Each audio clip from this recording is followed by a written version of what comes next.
Hello everyone. तो मुई वर्तमान खेत रे अच्छे आउ आपण माने देखि पारुथिबे सेटा तो सेटा होजे छोटू चहला रे अच्छे आउ गरी लगउछि। तो आज मुई खेत के इथि लागि आइछे किछिटा काम थिला खेते तार सहित आमे गज दुटा जगाबर अछि। तो चालू ना आपण माने के मुई देखामी का का गज जो घरु ओम गज दुटा धरि करी आसला आउ कहला चलो बादाम गज आउ इडा होजे गुटा आम गज। तो बहुत दिन गला 3-4 दिन गला आनी कर रखिछु जगे नि परवा। तो फाइनली आज आसी कर जगौछु हम भर रखवा लगी गज निहाती जगार कथा। मुई तो जेते बेले भी टाइम मिलसी गज जगासी। आपण माने कहबे आपण माने गज जगासन किनी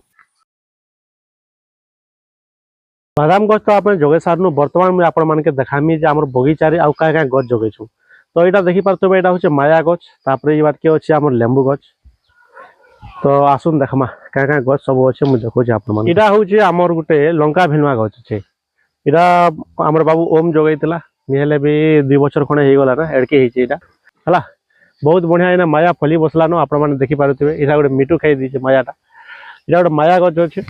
तो एटा होचे नडिया गज दुईटा नडिया गज हम आनछनु मोर बापा जगैतिले सेटा गोटे नडिया गज आ एटा गोटे नडिया गज दुईटा अछि। इधर सहित पनी परिवा चाष भी करिछु एति लागि मु आज खेत के आइसिनी कांगाजी बोले आज कुड़ा देबा थिला। तो ई डुली रे हमें प्याज जगैछु भाई साग जगैछु तार सहित किछि कोबी भी करिछु आ मूला भी करिछु। तो टाइम हे गला ना कुड़ा देबाटा तो इने के मु कुड़ा देबा लागि आइस।